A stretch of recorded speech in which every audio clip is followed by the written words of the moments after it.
Hello guys, welcome back to my channel.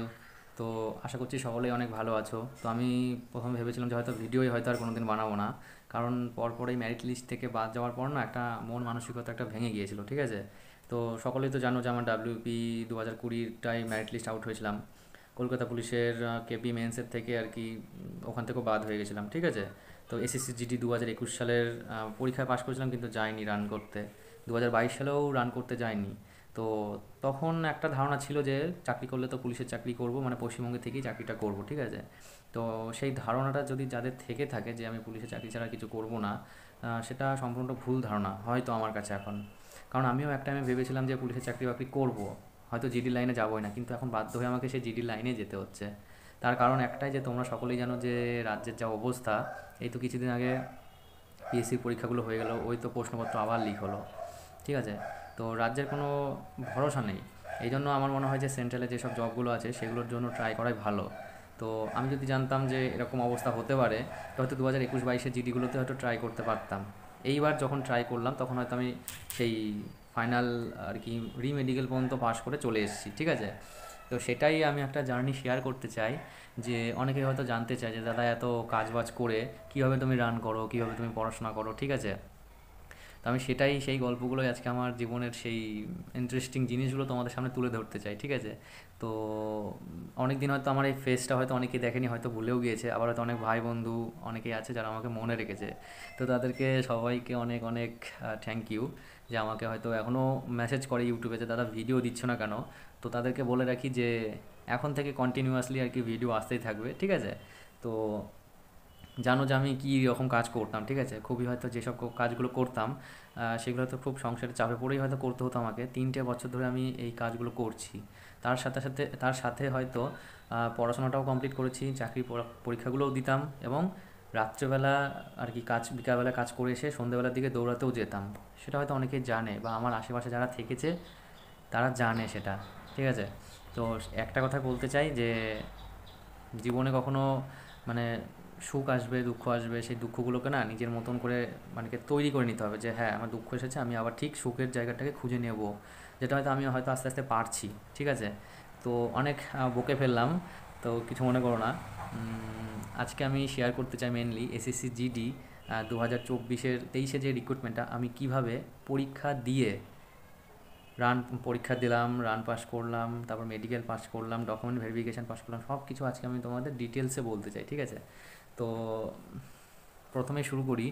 আমার SSC GD 2023-এ form fill আপটা করেছিলাম, সবার হয়তো মনে আছে, নভেম্বর কি অক্টোবরের দিকে ফর্ম ফিল আপটা করেছিলাম, ঠিক আছে। 2024-এর ফেব্রুয়ারি মাসের 27 তারিখে আমি কল্যাণীতে পরীক্ষা দিতে গিয়েছিলাম, ঠিক আছে। তো পরীক্ষাটা দিয়ে আসার পরে হয়তো ভেবেছিলাম হয়তো হবেই না, ঠিক আছে, কারণ হয়তো পড়াশোনা তখন সেভাবে হয়তো করতাম না।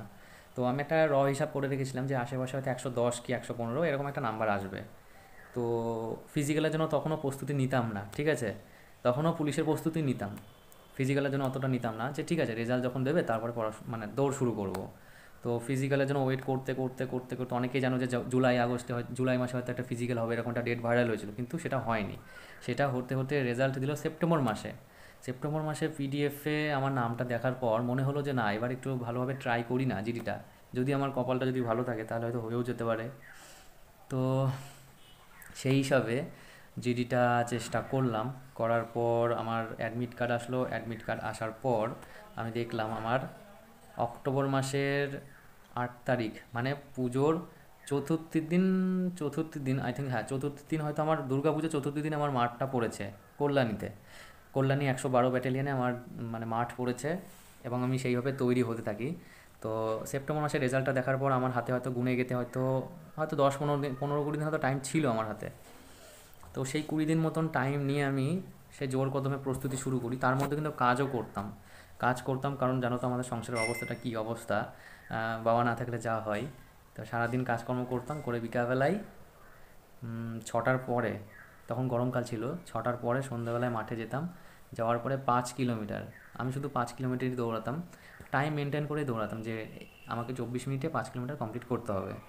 এবার 5 কিলোমিটার কমপ্লিট করার জন্য টাইমের মধ্যে, যে অনেকে বলতো 7 কিলোমিটার 8 কিলোমিটার দৌড়াবি, সেটা হয়তো আমি পারতাম না অত, সারাদিন পরিশ্রম করে এসে। তো 5 কিলোমিটার আমার ওই টাইমে টাইম লাগতো 27 মিনিট, 26 মিনিট, আমি ম্যাক্সিমাম মানে মিনিমাম কম টাইমে দৌড়েছি হচ্ছে 25 মিনিট। ম্যাক্সিমাম 25 মিনিটে আমি রান কমপ্লিট করতাম আর কি আমাদের এই লোকালে। তো সেই রান নিয়েই আমি গেছিলাম, যে আমার মনোভাবটা এটাই ছিল যে যতই আমার 25 মিনিট, 26 মিনিট, 30 মিনিট লাগুক না কেন, আমি মেন জায়গায় গিয়ে আমি 24 মিনিটের মধ্যে ঢুকবই যেভাবেই হোক।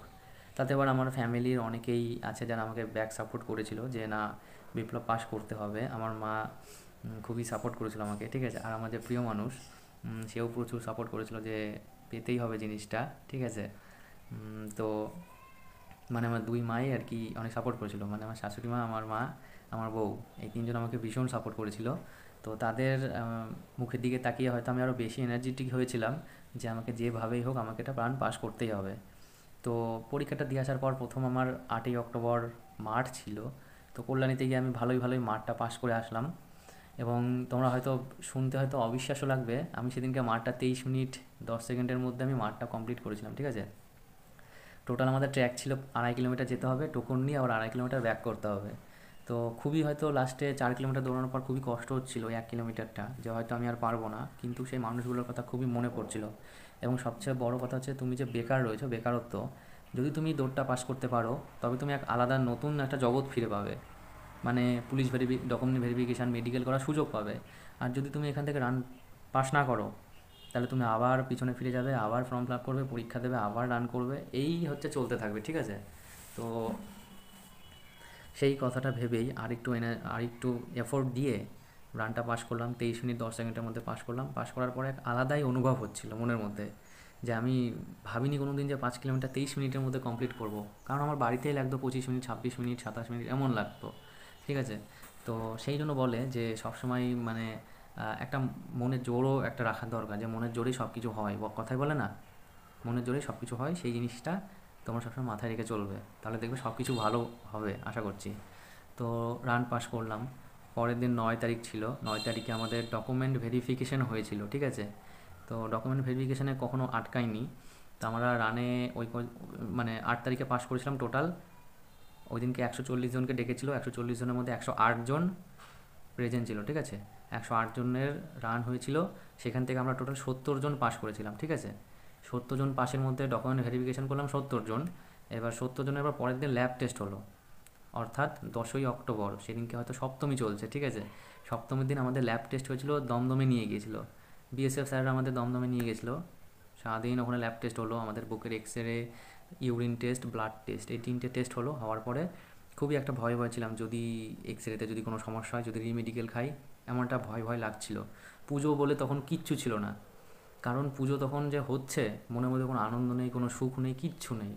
কারণ একটা জীবনের ওই টাইমটা খুব ভাইটাল একটা জীবনের কী বলে টার্নিং পয়েন্টের মধ্যে দিয়ে যাচ্ছিলাম আমরা, যে যদি পাশ করি তাহলে হয়তো জীবনটা গড়ে যাবে, আর যদি ফেল করি তাহলে হয়তো জীবনটা হয়তো ওখানেই শেষ, এরকম একটা মনে হচ্ছিল। তা সেই সব ভয় নিয়ে ওরকম ল্যাব টেস্টগুলো হয়ে গেল। সন্ধ্যাবেলায় স্যার আমাদের কল্যাণীতে আবার এসে ছেড়ে দিল। ছেড়ে দেওয়ার পর পরের দিন হলো আমাদের মেডিকেল, ঠিক আছে। যেটা নিয়ে আমার সারা জীবনের একটা ভয় ছিল, যে মেডিকেলে কী হয় না হয়, ঠিক আছে। খুবই ইন্টারেস্টিং একটা ব্যাপার ওটা। তো 11ই অক্টোবর অষ্টমীর সকাল পৌঁছে গিয়েছিলাম, সকাল সকাল ক্যাম্পের মধ্যে 7টার মধ্যে চলে গিয়েছিলাম। তো মেডিকেল শুরু হলো। 70 জনের মধ্যে আমার প্রথম যে ডাক্তার ছিল, প্রথম ডাক্তারের কাছে আমাদের 1 থেকে 25 জনের চেক আপ হয়েছিল, ঠিক আছে। 26 থেকে 50 জনের একটা গ্রুপ ছিল, সেটা সেকেন্ড ডক্টরের কাছে ছিল। আর বাদবাকি যে 20 জন ছিল সেটা 3 নম্বর ডাক্তারের কাছে ছিল, ঠিক আছে। তো মেডিকেলের দিন খুবই ভয় ভয় লাগতো, যে কী হবে না হবে, হাত পা পুরো ঠান্ডা হয়ে গেছিলো। তো আস্তে আস্তে 25 জনের মধ্যে 10 জন করে গেল, ঠিক আছে। তা আমরা লাস্ট মনে 10 জন ছিলাম। তো আমার মেডিকেল হয়েছিল সকাল 11টা নাগাদ, 11টা থেকে মোটামুটি 1টা পর্যন্ত, টোটাল 2 ঘন্টায় আমাদের মেডিকেল কমপ্লিট হলো। তো আমি হয়তো জানতাম যে আমার হয়তো রিমেডিকেল কিছু পয়েন্টস আছে, যেগুলো হয়তো পয়েন্ট ওরা দিতে পারে, ঠিক আছে। তো খুবই ভয় লাগছিল যে রিমেডিকেল যদি দেয়, যদি পরে না পাস করি কী হবে। তো মোটামুটি প্রথমে গিয়ে আর বিপি টেস্ট, নাক টেস্ট, কানের টেস্ট, চোখ টেস্ট, এরকম কালার ব্লাইন্ড, ডিস্টেন্স ভিশন, তারপর ফ্ল্যাট ফুট, ভেরিকোস, তারপর বিপি টেস্ট, নক নিজ, ক্যারি অ্যাঙ্গেল, ঠিক আছে। এইগুলো মোটামুটি ওভারঅল চেক করলো, ঠিক আছে। চেক করার পর আর কি চেক, কোনো হাড় ফাড় ব্যাকা আছে কিনা, স্কোলিওসিস যেটা বলে, হিমোগ্লোবিন, হিমোগ্লোবিন তো আগেই চেক হয়ে গেছে। টোটাল 5খানা পয়েন্ট আমাকে দিয়েছিল মেডিকেলে। তো সেটা তো আমি পরে জানতে পারলাম। তো ভেবেছিলাম হয়তো ডাইরেক্ট মেডিকেলে একটা ফিট হয়ে যাব, কিন্তু যখন আমার সন্ধ্যাবেলায় 11 তারিখ মনে আছে এখনও, অষ্টমীর রাতে যখন আমাকে রেজাল্টটা দিল না, 70 জনের মধ্যে 35 জন ছিল ফিট অ্যান্ড 35 জন ছিল আনফিট। তো যারা 35 জন ফিট ছিল তাদের মুখের একটা হাসি বা মুখের একটা আলাদাই এক্সপ্রেশন ছিল। তাদের মুখে কতটা যে হাসি সেটা দেখে আমাদের চোখে জল চলে এসেছিলো, ঠিক আছে, যে আমরা কেন ফিট হতে পারলাম না বা কেন আনফিট হলাম। আর আমাদের যে 35 জন আনফিট ছিল না, তাদের মানে কেউ কারো মুখের দিকে তাকাতে পারছে না, এতটা অসহায় লাগছিল না, যে জীবনটা মনে হচ্ছিলো এখানে শেষ হয়ে গেল, এরকম একটা অনুভব ফিল হচ্ছিল আমার। তো সেখান থেকে কি বলবো আর, একটা একরাশ চোখে জল নিয়ে হয়তো চলে আসতে হলো আমাদেরকে। তো সেই 35 জনের মধ্যে আমাদের 17 তারিখে 17 জনকে 21 তারিখে রিমেডিকেল দিয়েছিল, আর বাকি 18 জনকে 22 তারিখে রিমেডিকেল দিয়েছিল। তো রিমেডিকেলের একটা ঘটনা আর কি, কি একটা এক্সপিরিয়েন্স ছিল রিমেডিকেলের সম্পর্কে, সেটা আমি আবার আলাদা একটা সেপারেট ভিডিওতে বলবো, ঠিক আছে। তো রিমেডিকেল যাই হোক, কল্যাণী থেকে 21 তারিখে রিমেডিকেল ছিল। 21 তারিখ, 22 তারিখ, 23 তারিখে আমি রেজাল্ট পেয়েছিলাম দুপুর, তখন বাজে 1:15-20 নাগাদ বাজে। তখন আমি রিমেডিকেলের ফাইনাল রেজাল্টটা পেয়েছিলাম। তো সেই টাইমে তো সেই টাইমে আমি যখন আমার নামটা ডাকলো যে বিপ্লব শর্মা, তখনও বুঝতে পারছিলাম না যে ফিট হলাম নাকি আনফিট হলাম আবার, ঠিক আছে। তো অনেক ছেলেকে ডেকেছে, তো আমি ভাবছি হয়তো এত ছেলেকে তো হয়তো আনফিট করবে না। তো ম্যাডাম সব তারপরে বললো যে যারা যারা আছেন এরা সবাই ফিট, আর বাদবাকি যাদের নাম ডাকিনি তারা হচ্ছে আনফিট। তো ওই ফিট শুনে আর কি এতটা মানে খুশি হয়েছিলাম, চোখে জল চলে এসেছিলো, ঠিক আছে, যে এতদিনকার পরিশ্রম হয়তো সফলে গিয়েছে, সফল লেগেছে, ঠিক আছে। তো মেডিকেল ফিট হওয়ার পর অনেকে হয়তো জানে যে আমার মার্কস আছে 114, বর্ডার ডিস্ট্রিক্ট আমি, আর আমার কাস্ট হচ্ছে ওবিসি, ঠিক আছে। তো আশা করছি যে হয়তো যে কোনো একটা পোস্ট, সিআইএসএফ না হোক, হয়তো বিএসএফ, সিআরপিএফ, কিছু তো হয়তো একটা হবেই, ঠিক আছে। তো একটা দীর্ঘ একটা আশা নিয়ে বসে আছি আমরা সকলেই, যারা আমাদের মতন মেডিকেল পাশ করে রয়েছো। সে 90 হোক, 100 হোক, 110, 120, যা নাম্বারই থাকুক না কেন, সবাই একটা দীর্ঘ প্রতীক্ষিত একটা একটা জিনিসের জন্য অপেক্ষা করে রয়েছি, যে হয়তো এবার আমরা সকলেই চাকরিটা পাবো, আর আমাদের যে মা বাবা রয়েছে তাদের মুখে হাসিটা ফোটাতে পারবো, ঠিক আছে। সকলেই সেই জিনিসটা আশা করে রয়েছে। আশা করছি ভগবান তাদেরকে নিরাশ করবেন না কখনোই। আর আমরা তো তোমরা তো হয়তো সকলেই জানো আমার ব্যাপারটা, যে 3টে বছর ধরে ট্রাই করে করে 2020 সালের আর কি আগস্ট মাস থেকে প্রিপারেশান শুরু করেছিলাম। মেনলি ডাব্লিউবি, কলকাতা পুলিশ, মানে পুলিশের রিলেটেড এইসব নিয়ে পড়াশোনা করতাম। তো এখন যা দেশের যা পশ্চিমবঙ্গের যা অবস্থা, সেই জন্য পুলিশ থেকে শিফট হয়ে না এই এসএসসি জিডিতে আমি বাধ্য হয়ে আসলাম, ঠিক আছে। তো অবশ্যই সব ইউনিফর্ম, সব ফোর্সকে আমি সম্মান করি, কিন্তু আলাদা আমি একটা ডাব্লিউবিপি ভার্সেস এসএসসি জিডি এই নিয়ে একটা রিলেটেড ভিডিও বানাবো, যে কোনটাতে বেনিফিট বেশি, কোনটাতে মানে কোন জব প্রোফাইলটা বেশি ভালো, কোনটাতে ফ্যামিলিকে সুবিধা মানে টাইম দেওয়া যায়, কোনটায় বেশি ছুটি, এগুলো নিয়ে আমি একটা পরে একটা সেপারেট ভিডিও বানাবো। তোমাদের যদি আমার এই মানে এসএসসি জিডি শর্ট জার্নিটা যদি ভালো লাগে, মানে এই আমার 3 বছরের জার্নিটা আমি এই 8-10 মিনিটেই আমি তোমাদেরকে শুনিয়ে দিলাম। আশা করছি হয়তো কিছুটা হলেও অনেকে ইন্সপায়ার হবে আমাকে নিয়ে। যাদের আপকামিং 2025-এ যাদের এসএসসি জিডির ভ্যাকেন্সি ফিল আপ করেছো, পরীক্ষা আছে ফেব্রুয়ারি মাসে, তো অবশ্যই তাদেরকে বলবো যে ভালো করে পড়াশোনা করো মন দিয়ে। যাদের অ্যাভেলেবেল টাইম আছে তারা তো টাইমটাকে কখনো ওয়েস্ট করবে না, অবশ্যই প্রিপারেশান করতে থাকো, একদিন ঠিক ভালো জায়গায় পৌঁছাতে পারবে, নিজের পছন্দ মতন পোস্ট পাবে তোমরা, ঠিক আছে। তো আর বেশি কিছু বলবো না। তোমাদের পরবর্তীকালে কি কি রিলেটেড ভিডিও চাই অবশ্যই তোমরা আমাদেরকে কমেন্ট করো, আমি আমার টাইম মতন আমি ঠিক তোমাদেরকে ভিডিও বানিয়ে দিয়ে দেবো, ঠিক আছে। তো বেশি কিছু আর বলার নেই, নেক্সট ভিডিও আবার অন্য কোনো টপিকের উপর বানাবো, ঠিক আছে। তোমরা আমাকেও সাজেস্ট করো যে কী রিলেটেড আমি ভিডিও বানালে তোমাদের সুবিধা হবে, ঠিক আছে। তো জয় হিন্দ, জয় ভারত।